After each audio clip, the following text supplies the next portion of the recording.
Good morning student. मैं doctor वंदना Akodia, government college Bundi. बच्चों, पिछले वीडियो में हमने एसिड स्ट्रेंथ और किस तरह से प्रतिस्थापी द्वारा एसिड स्ट्रेंथ प्रभावित होती है इसके बारे में पढ़ा था। बच्चों, आज हम रासायनिक अभिक्रियाओं के बारे में पढ़ेंगे। कार्बोक्सिलिक अम्लों की संरचनाओं के आधार पर कार्बोक्सिलिक अम्लों की रासायनिक अभिक्रियाएं निम्न प्रकार होती हैं। पहली होती हैं reaction involving cleavage of OH bond, यानी कि OH बंध का विदलन। सेकंड जो रिएक्शन होती है वो CO बंध का विदलन की अभिक्रिया होती है, जिन्हें हम नाभिक स्नेही एसिल प्रतिस्थापी अभिक्रियाएं भी कहते हैं।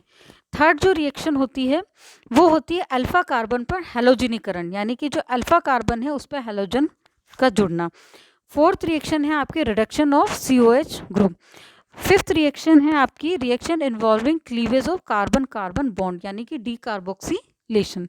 तो फर्स्ट बच्चों हम लोग पढ़ते हैं reaction involving cleavage of OH bond, यानी कि धातुओं के साथ अभिक्रिया। बच्चों, ये आपने प्रैक्टिकली किया हुआ में भी करा हुआ होगा कि जब कार्बोक्सिलिक अम्ल हैं, यदि हम उनमें सोडियम बाइकार्बोनेट डालते हैं तो सोडियम बाइकार्बोनेट डालने से इफेविसेंस आती हैं और उसका सॉल्ट बनता है।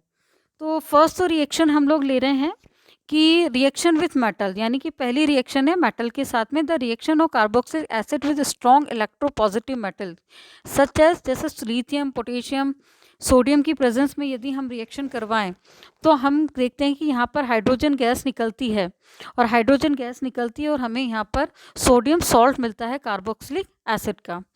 ये बच्चों आपने प्रैक्टिकली किया है कि जो कार्बोक्सिलिक एसिड है इसका जलीय विलयन में यदि हम सोडियम बाइकार्बोनेट डालते हैं तो कार्बन डाइऑक्साइड गैस निकलती है, सोडियम सॉल्ट बनता है। बच्चों, ये आपने प्रैक्टिकल में किया हुआ है।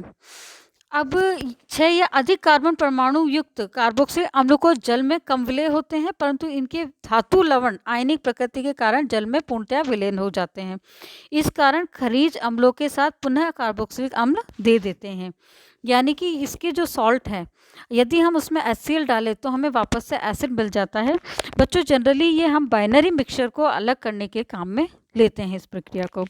इस अभिक्रिया के आधार पर अम्लों को क्षार या उदासीन यौगिकों के साथ मिश्रण से पृथक किया जाता है। दूसरा पॉइंट आता है कि जो उच्चतर कार्बोक्सिलिक अम्ल है, यानी पामिटिक अम्ल या हमारे स्टेरिक अम्ल है, ये धातु लवणों को साबुन कहते हैं और ये अपमार्जक के रूप में यानी डिटर्जेंट के रूप में इनको हम काम में लेते हैं। ये देखिए पाल्मेटिक अम्ल है, इसका जो NaOH के साथ रिएक्शन करवाते हैं इसका जो सॉल्ट बनता है उसे हम एज ए सोप यूज़ करते हैं और एज ए डिटर्जेंट उसको यूज़ करते हैं। अगली रिएक्शन है आपकी डाईएजोमेथेन के साथ अभिक्रिया, यानी कि कार्बोक्सिलिक अम्ल को डाईएजोमेथेन के साथ अभिक्रिया के फलस्वरूप OH बंध का विदलन हो जाता है और संगत मेथिल एस्टर हमें प्राप्त होता है। तो यहाँ पर देखिए हमें सिंपल H यहाँ से निकल रहा है और हमें इसकी जगह CH3 ग्रुप जोड़ के हमें एस्टर मिलता है। बच्चों, यदि हम इसकी मैकेनिज्म देखें तो सबसे पहले क्या होता है, कार्बोक्सिलिक अम्ल के प्रोटॉन का डाईएजोमेथेन के कार्बन पर स्थानांतरण होता है। यहाँ पर ये देखिए कि यहाँ पर ये प्रोटॉन यहाँ गया और यहाँ पर इस तरह से रेजोनेटिंग स्टेबल बना और उसके बाद में यहाँ पर ये माइनस चार्ज आया। अब सेकंड स्टेप यदि हम इसका देखें तो सेकंड स्टेप में क्या होगा, जो आपका कार्बोक्सिलेट आयन बना है वो SN2 अभिक्रिया में नाभिक स्नेही की तरह व्यवहार करता है और हमारा यहाँ पे फाइनल हमें प्रोडक्ट मिल जाता है। अगली रिएक्शन है CO विदलन की अभिक्रियाएं, यानी कि CO बॉन्ड का टूटना। तो जो नाभिक स्नेही एसिल प्रतिस्थापी अभिक्रिया कार्बोक्सिलिक अम्लों की अभिलाक्षणिक अभिक्रियाएं हैं। जो कार्बोक्सिलिक समूह होते हैं वो कार्बोनिल कार्बन ऑक्सीजन की विद्युत अधिक होने के कारण आंशिक रूप से धनावेशित हो जाते हैं। इस प्रकार कार्बोनिक कार्बन पर एल्डिहाइड तथा कीटोन के समान ही नाभिक स्नेही का आक्रमण किया जा सकता है। तो यहाँ पर यदि हम बच्चों इसका स्ट्रक्चर देखें तो यहाँ से समझिए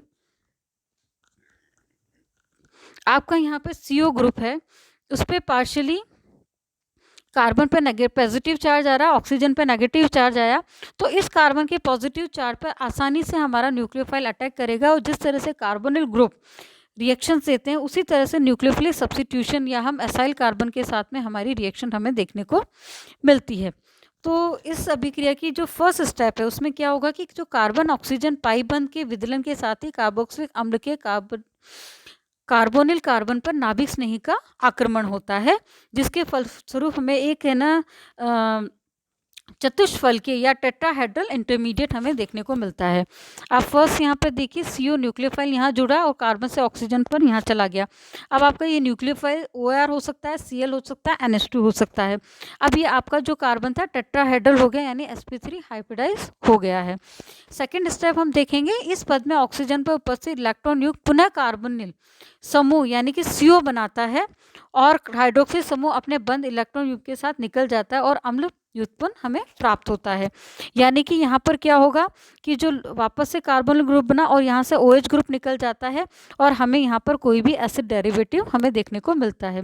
अतः नाभिक स्नेही एसिड प्रतिस्थापी अभिक्रिया नाभिक स्नेही योगात्मक विलोपन अभिक्रिया भी विधि द्वारा ये हमारी पूरी मैकेनिज्म है। अब इस मैकेनिज्म को देखिए, कौन सी मैकेनिज्म है? Nucleophilic addition and elimination reaction, यानी पहले न्यूक्लियोफिलिक एडिशन होता है, उसके बाद में एलिमिनेशन रिएक्शन वहाँ पर होती है। अगली रिएक्शन है कार्बोक्सिलिक अम्ल का अम्ल क्लोराइड में परिवर्तित होना।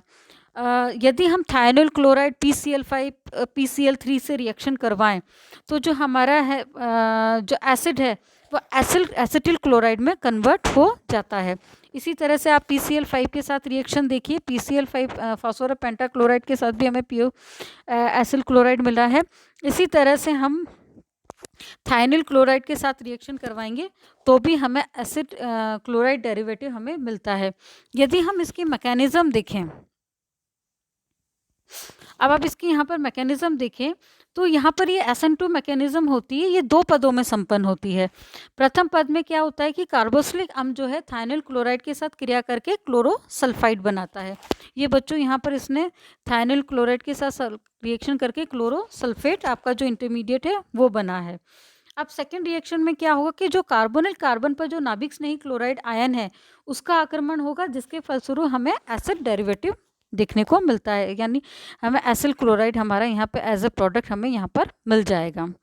इसी तरह से अगली रिएक्शन है बच्चों कार्बोक्सिलिक अम्ल का एस्टर में परिवर्तन, यानी कि जो कार्बोक्सिलिक अम्ल है कि खनिज अम्ल की उपस्थिति में अल्कोहल के साथ क्रिया करने पर वे कार्बोक्सिलिक अम्ल एस्टर में परिवर्तित हो जाते हैं और इस अभिक्रिया को फिशर एस्टरीकरण अभिक्रिया हम लोग कहते हैं। यानी कि यहाँ पर आप एसिड है, ये एस्टर हाइड्रोलिसिस है बच्चों, यहाँ पे एसिड है और ये अल्कोहल के साथ रिएक्शन करके हमारा एस्टर बना रहा है। यानी कि कार्बोक्सिलिक अम्ल की अल्कोहल के साथ धीमी गति से अभिक्रिया होती है, क्योंकि कार्बोक्सिलिक अम्ल किसी उदासीन नाभिक स्नेही जैसे कि अल्कोहल से क्रिया करने के लिए पर्याप्त रूप से सक्रिय नहीं होते हैं। इस कारण इस अभिक्रिया में खनिज अम्ल उत्प्रेरक के रूप में प्रयुक्त किए जाते हैं, यानी एज अ कैटलिस्ट हमने कोई भी एसिड ले सकते हैं। अब बच्चों इसकी मैकेनिज्म यदि हम देखें तो आप फर्स्ट मैकेनिज्म में देखिए कि फर्स्ट क्या होता है, पहला पद क्या है हमारा एस्टरीकरण का, कि जो कार्बोक्सिलिक अम्ल के जो कार्बोनिल ऑक्सीजन का प्रोटोनीकरण नाभिक स्नेही के आक्रमण के लिए कार्बोनिल समूह की संवेदनशीलता को बनाता है। यानी फर्स्ट स्टेप के अंदर हमने क्या देखा कि हमारा प्रोटॉन है जो ऑक्सीजन है उसको प्रोटोनेट करेगा, यहाँ पर देखिए इसको प्रोटोनेट किया है। सेकंड स्टेप में हम देखते हैं कि जो उदासीन नाभिक स्नेही यानी जो अल्कोहल है वो प्रोटोनीकृत कार्बोनिल समूह पर आक्रमण से चतुष्फल के मध्यवर्ती बनाता है। ये देखिए आपका ये टेट्राहेड्रल आपका इंटरमीडिएट बना है, ये आपका टेट्राहेड्रल इंटरमीडिएट बना है, ये इसे बनाता है। थर्ड स्टेप के अंदर क्या होता है, एक ऑक्सीजन से दूसरे ऑक्सीजन पर प्रोटॉन का स्थानांतरण होता है। यानी कि आपका जो एक प्रोटॉन है एक ऑक्सीजन से दूसरे ऑक्सीजन पर ट्रांसफर हो जाएगा तथा दूसरा चतुष्फलकीय यानी सेकंड आपका टेट्राहेड्रल इंटरमीडिएट यहाँ पर आपका ये बनता है।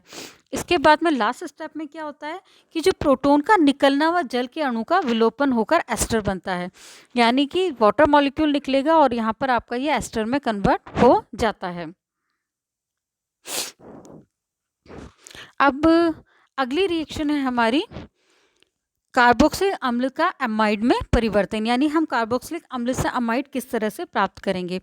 इसका फर्स्ट स्टेप है बच्चों, प्रथम पद में कार्बोक्सिलिक अम्ल की अमोनिया या अमीन के साथ क्षार से अभिक्रिया करवाई जाती है। तो यहाँ पर क्या हुआ बच्चों, ये क्वाटनरी अमोनियम सॉल्ट मिला है। अब ये जो क्वाटरनरी अमोनियम सॉल्ट जो हमें मिला है, अमोनियम लवण जो हमें मिला है, वह कमरे के ताप पर स्थायी होता है, लेकिन यदि हम उसको बहुत ज़्यादा हाई टेम्परेचर पर यदि हम उसको हीट करें तो उसमें से वाटर मॉलिक्यूल निकल जाता है और हमें क्या मिलता है, अमाइन मिलता है एज ए फाइनल प्रोडक्ट। यदि हम इसकी मैकेनिज्म देखें तो सिंपल सी मैकेनिज्म है, एज ए न्यूक्लियोफाइल की तरह ये अटैक करेगा। यहाँ पे ऑक्सीजन पे नेगेटिव चार्ज आ गया और यहाँ पर देखिए कि यहाँ से वापस से कार्बोनिल ग्रुप बना, यहाँ से हो गया, यहाँ से वाटर मॉलिक्यूल निकला और यहाँ पर आपका ये अमाइड में कन्वर्ट हो गया। अब अगली रिएक्शन है हमारी अल्फा हैलोजनीकरण। अब अल्फा हैलोजनीकरण में क्या होगा कि कार्बोक्सिलिक अम्ल के अल्फा कार्बन पर प्रतिस्थापी अभिक्रिया संपन्न नहीं होती है, यानी कि जितने भी कार्बोक्सिलिक अम्ल हैं उनकी अल्फा पोजीशन पर अभिक्रियाएं संपन्न नहीं हो पाती हैं, क्योंकि कार्बोक्सिलिक अम्ल के अल्फा कार्बन से जुड़े हाइड्रोजन परमाणु पर एस्टर के अल्फा हाइड्रोजन परमाणु की अपेक्षा कम अम्लीय होता है।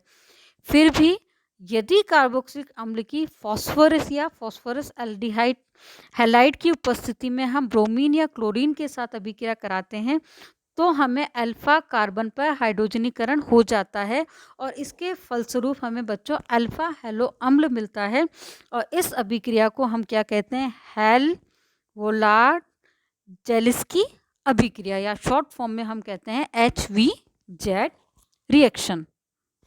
सिंपल सी रिएक्शन है ये, इसका अल्फा कार्बन है, अल्फा कार्बन पर ब्रोमीन की फास्फोरस के प्रेजेंस में रिएक्शन करवाई और यहाँ से एक प्रोटॉन निकल के हमारा यहाँ पर Br ग्रुप जुड़ गया। यदि हम इस अभिक्रिया की बात करें ये तभी संभव होगी जब कार्बोक्सिलिक अम्ल के अल्फा कार्बन पर हाइड्रोजन परमाणु उपस्थित हो, अन्यथा ये संभव नहीं होगी।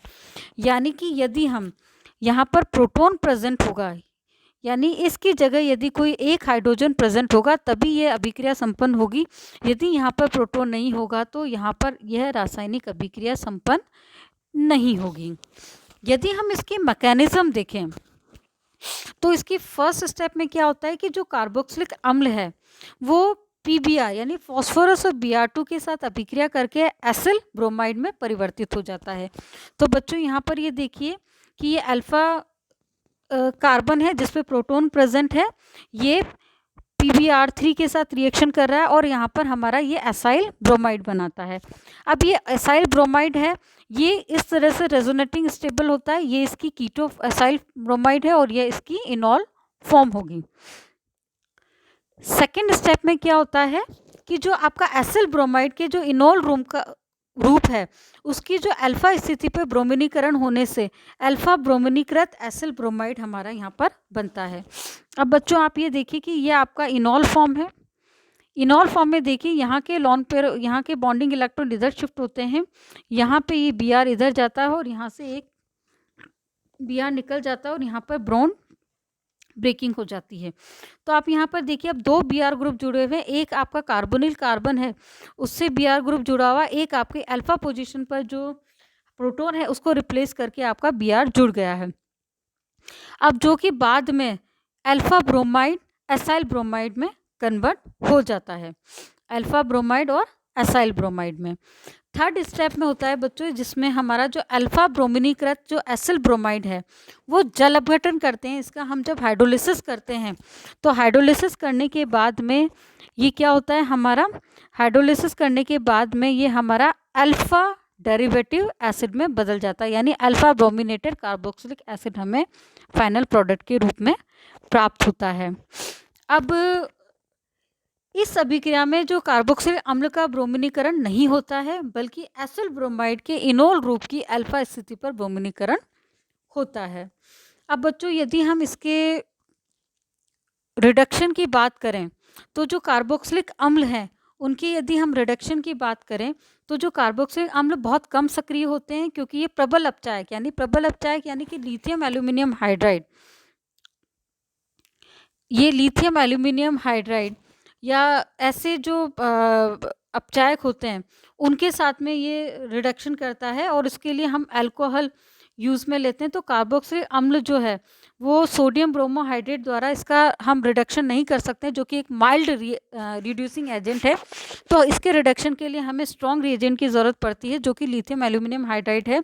इसके रिडक्शन के द्वारा ये जो हमारा एसिड ग्रुप है वो किस में कन्वर्ट हो जाता है, हमारा अल्कोहलिक ग्रुप में कन्वर्ट हो जाता है। यदि हम इसकी मैकेनिज़्म देखें तो सिंपल सी मैकेनिज़्म है। यहाँ से देखिए कि आपका जो इलेक्ट्रॉन है ऑक्सीजन के पास चला जाता है, यहाँ Al- हो गया, अब यहाँ से H2 निकल गया और यहाँ हमारा कार्बोक्सिलेट आयन बना है। अब इस कार्बोक्सिलेट आयन पे यहाँ से ये प्रोटॉन यहाँ पर जाएगा और यहाँ इस ऑक्सीजन पर हमारा ये जुड़ जाएगा, तो यहाँ पर ये बाद में हमारा अल्कोहल में ये कन्वर्ट हो गया। यदि हम इसका थर्ड स्टेप देखें तो जो हमारा द्वितीयक पद में जो बना हुआ जो एल्डिहाइड व लिथियम एल्यूमिनियम हाइड्रेट के दूसरे अणु के साथ में विक्रिया करके एल्कोक्साइड आयन भी बनाता है, ये हमारा है एल्कोक्साइड आयन। इसी तरह से फोर्थ पद में क्या होता है, जो एल्कोक्साइड आयन है प्रोटोनीकृत होकर हमारे को प्राइमरी अल्कोहल देता है। अतः जब कार्बोक्सिल अम्ल को हम लिथियम एल्यूमिनियम हाइड्रेट के साथ अपचयित कराते हैं तो कार्बोक्सिल अम्ल 2 हाइड्रेट आयनों का योग होता है। अब बच्चों यहाँ पर आप ये देखिए कि हमने रिडक्शन पढ़ा है, साथ ही हमने OH ग्रुप के विदलन की को पढ़ा है, और इसी तरह से हम नेक्स्ट वीडियो के अंदर कार्बन कार्बन बंध के विदलन के बारे में पढ़ेंगे, इसके आगे पढ़ेंगे। धन्यवाद।